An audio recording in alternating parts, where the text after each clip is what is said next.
Hello and welcome to NeenvIAS.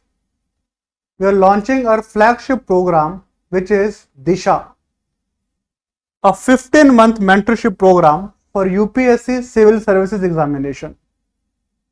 Most of the students who start preparing for the exam are very capable students, very intelligent students, very hard-working students.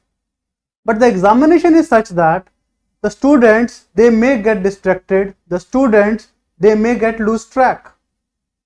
The examination has 3 stages: prelims, mains, interview, and a student would be clearing the exam only if he clears all 3 stages. If he falters even in the last stage, still he has to start from the first stage again to the same grind. Students may feel disillusioned. We need someone who can handhold the students in this time. We need someone who can just give a little bit direction to the student so that he can take his preparation on the right path. Hence we have given the name DISHA. We are not here to teach you. We know you know how to study. We know you have knowledge. We are here just to give you a little bit direction. We are here to give you a DISHA to your preparation. Now let me explain what are we trying to do in this program. First, let me explain you what is the importance of mentoring. What's the importance of mentoring for the UPSC exam? First, the preparation is long. Look, if you are appearing for the year 2025, you would be starting your preparation today. You will be starting your preparation now. So this will be at least 1 year of preparation, and then the exam goes for 1 more year. So hence 2 years of minimum studying is required if one has to clear the exam in first attempt. At the same time, a lot of students, they clear the exam in first attempt, but these are those students who have studied at least 1 to 2 years before attempting the exam. These are those students who have been preparing for the exam since their college days. They have better chances of clearing the exam. Most of the average students like you and me, they may find it difficult to clear the exam in the first attempt. Majority, 70% of the students, they clear the exam in second attempt. That means the preparation is going for 3 years. It's a long period. In this long period, student may feel distracted. There would be regular ups and downs in the preparation period. Certain subjects the student may not be able to understand. The student may be finding problem in answer writing. The student may be losing his health also. Delhi weather may not be suiting him. The distance from his parents, from his family may be troubling him. So hence, in this long preparation period, student may get distracted, he may lose track. At the same time, in this period of 3 years, the life of the aspirant would stop. He would be just attending classes, writing answers, but life of all people around him would not stop. People in his family would fall sick. Grandmother, grandfather, mother, they would fall sick. The friends, the family, the relatives, they would get married. There would be pressure from the family to attend the marriage. But you have important tests to attend to. How to handle all these issues? We need an elder brother who has gone through the same process to guide in this time. Long preparation, hence we require hand holding. Second, there are too many skills are required for the exam. Too many skills. We'll start from the first. First is a high reading speed is required if we have to complete the syllabus in a time bound duration. If you have to read the newspaper in 1 or 2 hours, you need a faster reading speed. Once the reading is done, then you need to know how to solve the MCQs. That's another thing, because MCQs are to be solved in a time bound manner, because the exam process is like this. Prelims exam, 2 hours, 100 questions. Once MCQ is done, answer writing skill is required. The way aspirants write their answers in the college days, it's like in the college days the aspirants write what they know, irrespective of what is asked in the examination. If they do not know a question, they would just write the answer, they would fill the answer sheet, and they would still get the marks. It doesn't happen like this in the UPSC exam. Here you write what is asked and not what you know. We need to address the demand of the question. Hence, another skill which is required is answer writing skill. So too many skills are required from a single aspirant. He'll have to find a balance for each of the skills. Rather not a balance, he would have to excel in each of these skills, then only he'll be clearing the exam. Too many skills required. We need mentoring at every stage. MCQ solving, answer writing practice, newspaper reading. Then third, the large number of subjects. In the UPSC exam, the number of GS subjects are anywhere between 12 to 15. Add optional, add essay, add the compulsory language. There's so many subjects, so much of syllabus is to be covered. Student would just get disillusioned. He may think he is just not able to complete the syllabus. He needs someone who can just push him that yes, this subject is done, it's okay. So but what happens is a student would be doing history now, then he does economy, then he does polity, and by the time polity is finished, he forgets everything which he has read from history, and he thinks where he's going. But the point is, it is happening with everyone. Everyone forgets. Therefore, we need someone who can tell the student that it is normal, it's okay to forget things. We require a mentor. Too much content and still fear of missing out. Because of democratization of knowledge, because of penetration of internet, the content available to the students has increased. There's a lot of content on Telegram, lot of content on YouTube. A student may not know which is relevant, which is irrelevant. If you see the desktops, if you see the PCs, laptops of aspirants, they have a lot of study material. They do not know where to start, where to end. It's not with the aspirant. We even as teachers are struggling because of so much of content, right? So we need a mentor who can tell that it's better to read one thing multiple times from one source instead of reading the same thing from multiple sources.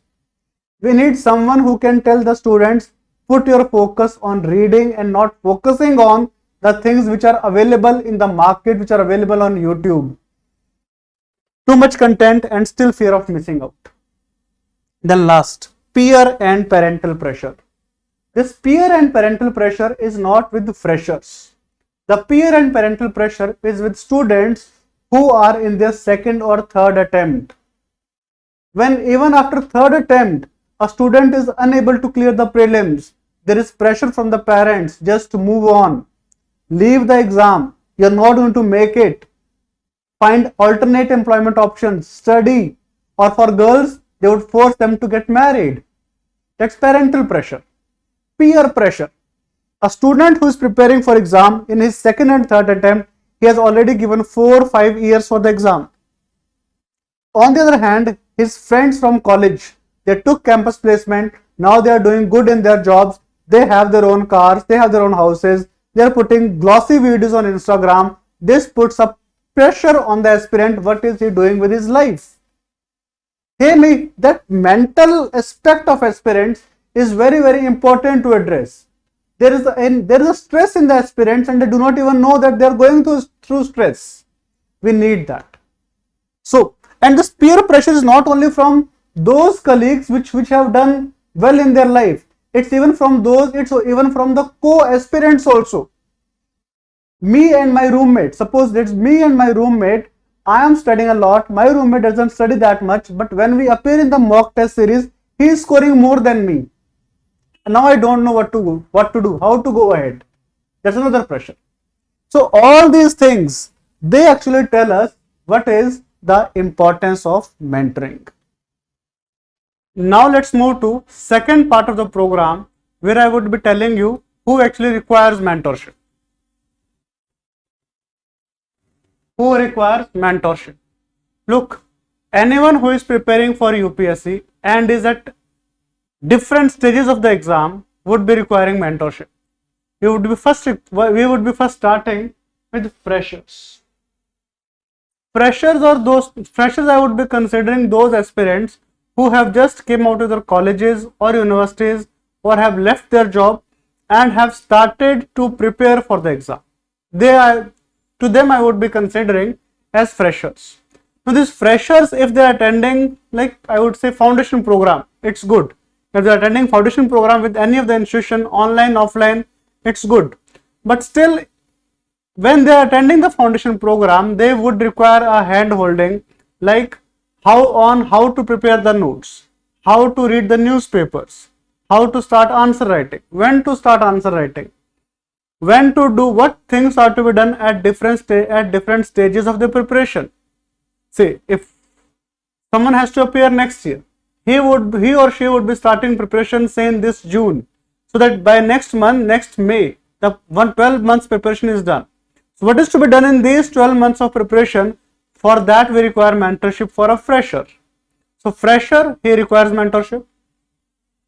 Second thing is, it is required by those candidates who are failing prelims multiple times.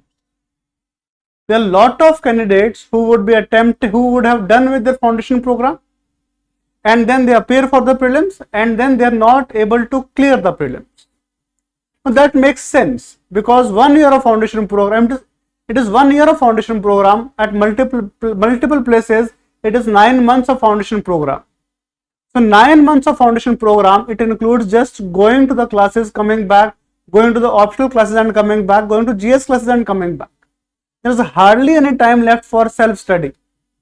But students, they go and appear for the exam and they expect that they would be clearing it. A lot of them, they clear it too. But they are those candidates who have already prepared for 1 or 2 years, who have already prepared in their college days, who have been very good academically in their school days. So those type of candidates, they would be clearing in the first attempt itself. Prelims, mains, interview, all of them. Even most of them would be clearing the prelims. But a majority of them are not able to clear the prelims in the first attempt. And the second attempt also, there are multiple students who are not able to clear the prelims. So a lot of students who are not able to regularly clear the prelims, they would be requiring mentorship. That why are they not able to clear prelims in spite of multiple attempts, in spite of attending multiple mock tests, multiple test series. That hand holding is required. They need to be told, or their concepts need to be checked first, whether they are on the right track or not. So the people who are like failing prelims multiple times, they require mentorship. There are multiple candidates who would be clearing prelims but are not able to clear mains. They get into vicious cycle of mains. We have seen students who are like attempting mains 2, 3, 4, 5 times and are not able to get to the interview stage. They would be writing good answers in the mains test series. They would be scoring good. Still they do not know what happens in the main exam, that they are not able to clear it. Because the test series, it is helping them to get scores, but the nitty-gritty of like getting few marks here and there in any question, that can be helped through mentorship only. Then we have lot of working professionals. Working professionals, they can be from army background, they may be from IT background, they may be from a government job. They want to move to IAS. They have a dream of becoming an IAS, but they do not have that much of time that they can attend foundation classes. They have to attend 9 hours, 10 hours of office. Many of them may be married also. So they cannot give 9 to 10 hours of preparation on a daily basis. At the same time, they are matured individuals. A little bit of guidance would be good enough for them to understand what is to be done and what is not to be done. They can handle themselves. Yes, a little bit of smaller concepts, smaller complex concepts, they have to be taken care of, and we will be taking care of those difficult concepts in the mentorship program. How do we do it? I'll be telling you later. Then a lot of academically strong but financially weak students. We have a lot of students who are very good academically, scoring well in their graduation, in their 10th class, 12th class, but they do not have that much of financial capability that they can pay the huge fees. These academically sound students, if they are given little bit of direction in their preparation, they can clear the exam themselves. So in this video we have discussed what is the importance of mentorship, and now I have told you who actually requires mentorship. So mentorship is required by freshers, by all those students who are failing prelims multiple times, required by those students who are failing multiple times, it's required by working professionals, and it's also required by academically strong but financially weak students. Now let me come to the main part and tell you what exactly are we giving in this mentorship program, in this 15-month DISHA mentorship program. So let me tell you about what are the deliverables. Now, deliverables. Now, whatever mentorship programs which you are seeing everywhere, so which lot of people are giving, what they have is they have a single plan which is applicable for all the students. Look, I have a teaching experience of 12 years. In this 12 years, I have found out that students, they come from different educational background. Students, they come from different financial background. They have a different family background, and students, they have a different level of preparation in the UPSC exam. Even after attending foundation program, a student may be sound in economics, sound in polity, but may not be sound in geography. We cannot have a single mentorship program for all the students. A student who is weak in geography would have to be given more time. We need to identify that the student is weak. So what's the most important thing which we are doing over here is that we are analyzing the strengths and weaknesses of the students. So before we put the student in any batch, we would ask the students, we would have a test and ask the students in which subject he or she is weak. And then we analyze it, and then we would also see the educational background of the students. We would see whether the student is from humanities background, sciences background, or he is from an engineering background. We cannot put in, so here what we would be having is we would be having mentorship batches. So we would have a batch of 10 students at the max. I'll be telling you, it will be coming over in the next slides. We would have a batch of 10 students, and those 10 students would be grouped together as per their educational background, as per similar educational background. An engineering guy cannot be put in with the same guy who is from humanities. The person who has appeared in prelims 3 times cannot be clubbed with the guy who is preparing for the first time. So depending upon the educational background of the students, we are going to make batches of students of at the max 10 students in one batch, and then we are going to mentor them as per their requirement. So based on the analysis of strengths and weaknesses and the educational background of students, we'll give them a personalized study plan. It will be a customized study plan, and we will not be having one size fits all policy. All right, and then we would be revising the whole syllabus in time bound manner. I'll be telling you how many times we'll be revising mains, how many times we'll be revising prelims. So we would have, so this DISHA program, it has 1-to-many mentorship sessions and 1-to-one mentorship sessions also. So in 1-to-one mentorship session, the 1-to-one mentorship sessions would be done by me. It would be by me. So with Aman Soni teaching experience of 11 years, and this session would be once in every month. So every week there would be mentorship sessions with the subject experts, and then after 1 month there would be 1-to-one mentorship session with me. So in this monthly session, I would not be taking care of the academic part in this 1-to-one session also.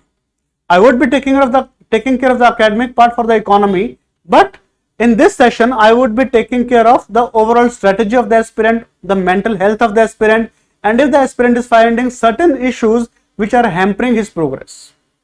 So that is, and I would be also seeing what's the progress of the aspirants in all those 4 sessions. So what we would have is, we would have one mentorship session with a subject mentor, and the subject mentor would prepare a report depending upon the performance of the aspirant, and then based on that report I would be analyzing the students' progress in the one-to-one mentorship session. We would be maintaining a track record of student by proper filing of records for all the sessions. We would be seeing what the student has done in all the sessions. So now let me tell you what are we going to do in all the sessions. What is group mentorship? This is the main thing which we are going to do. I'm just going to put up a crux over here. You can read it later on. I'm saying that what we are going to give is, we would have one mentorship session every week. We are starting from 15th of July, and then we have new batches at 22nd of July and 29th of July. So on 15th of July, we are starting with social issues and social justice. So on 15th and 14th of July, the mentor of social justice and social issues, he would be giving you the topics which are to be read for both these social issues and social justice topics. He will be giving the minute topics. He would be also telling these topics are to be read from which sources. He would also be giving you value addition material. He would be also giving you value addition classes, because there are always certain complex topics which a student is not able to understand. For example, if we talk about economics, what's the difference between, I would say, LAF and MSF? What is the difference between MCLR and external benchmark rate? These small complex topics, we would be giving the concept classes also. And the mentor would also be giving 12 mains question to be done at home.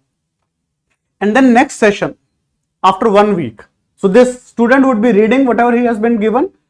He would shortly be reading from his foundation classes, the value addition material, would be doing the complex topics through value addition classes, and would be solving those 12 MCQs in this 1 week.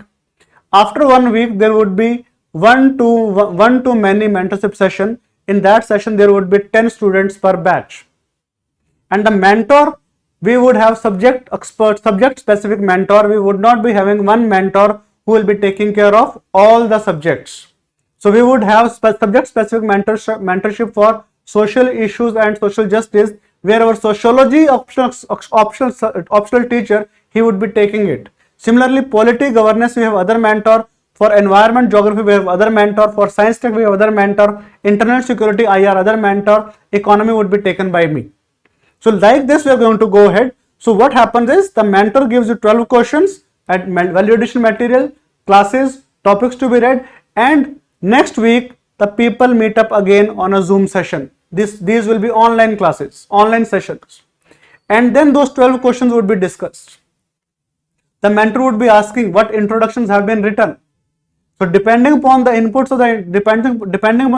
of the aspirants, the mentor would be telling whether the introduction is right or wrong.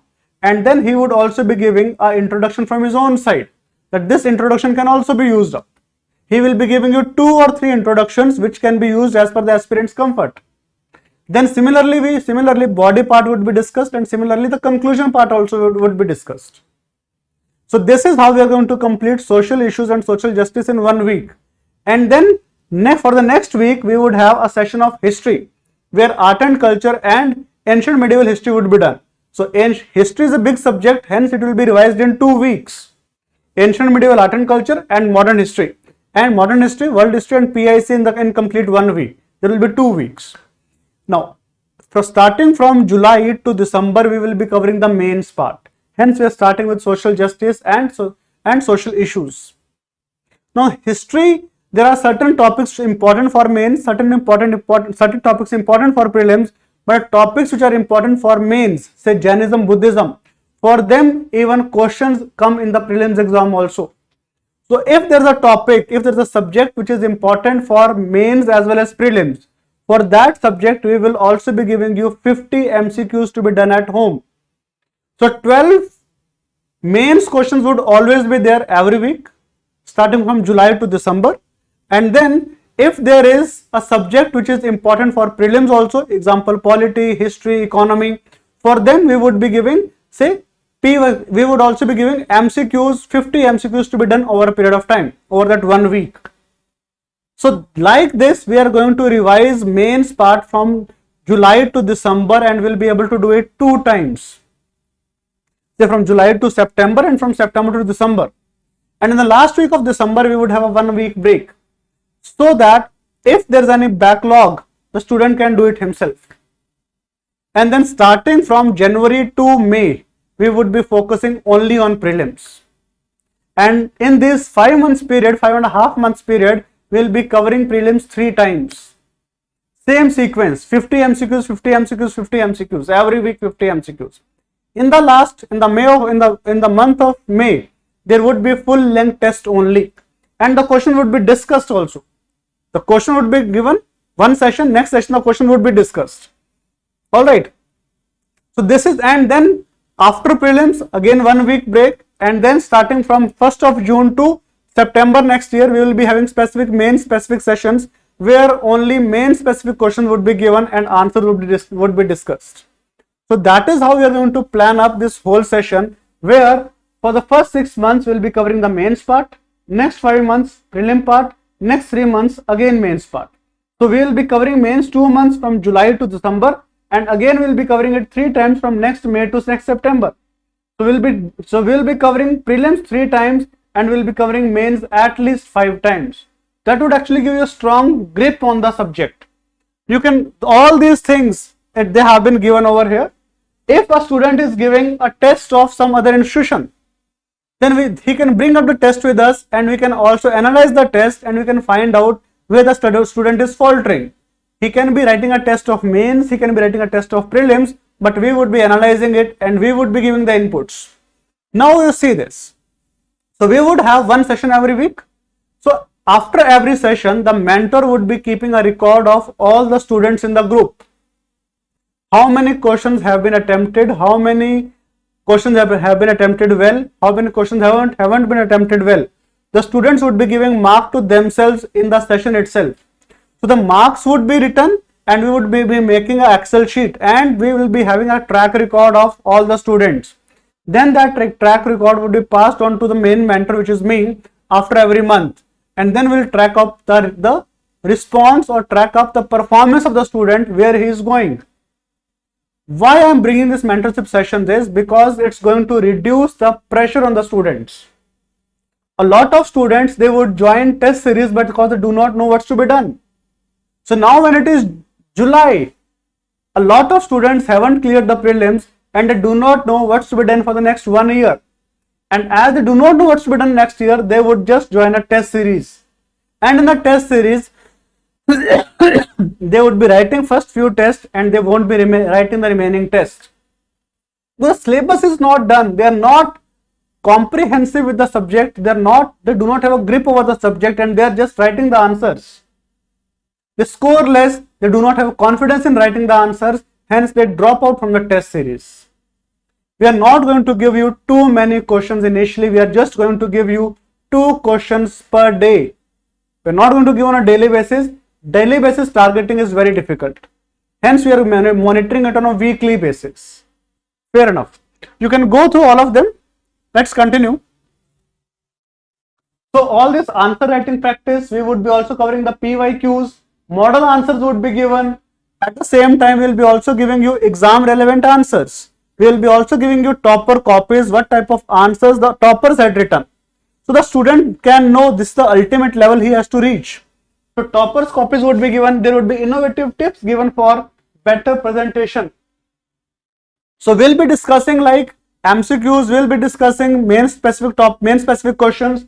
So in this whole process, we'll be writing around 600 questions for the prelims part, for the mains part, and we will be covering approximately 3500 MCQs in this 1 year program. 3500 MCQs and 600 mains questions, a huge number. Then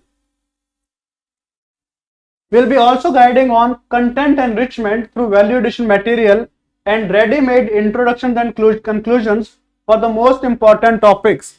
Generally, students, they find a problem in starting the answer and ending the answer. They do not know how to start, how to end. And if we talk about mains, there are certain topics which are always repetitive. Example, land reforms. Example, food processing industries. cyber security. So for these topics, we would be giving them ready-made introductions and conclusions, value addition material, facts, data, case studies, so that the student can maximize his score in the mains exam. So these are three important things. We have subject expert mentors. We do not have a single mentor which will be taking care of all the subjects. And if you want to know the quality of our mentors, we are launching a PYQ series of mains questions and this series will be brought up by our mentors only. So I'll be taking care of Indian economy. We would have a specific mentor for ancient and medieval history who will be doing all the PYQs on YouTube. Similarly, for geography environment, PYQs would be done. Polity, PYQs would be done. So that you have a confidence that the one who is mentoring you for a specific subject, does he have a subject knowledge or not?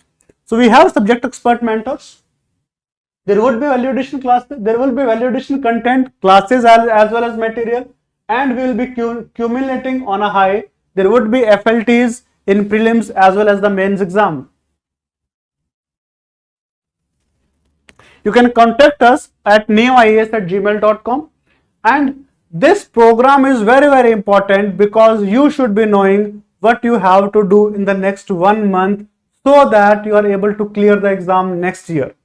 Even you may have failed this year, you may have attended foundation course last year, last to last year, but this 1 year mentorship program is a must for you. I would say it's a must for you because here we are planning the main syllabus, the prelim syllabus. We are revising it 4 to 5 times. There's no mental stress on you. There's no huge pressure on you to write that test. We'll be doing it in a cordial manner. We will be guiding you how to go ahead with this. Thank you.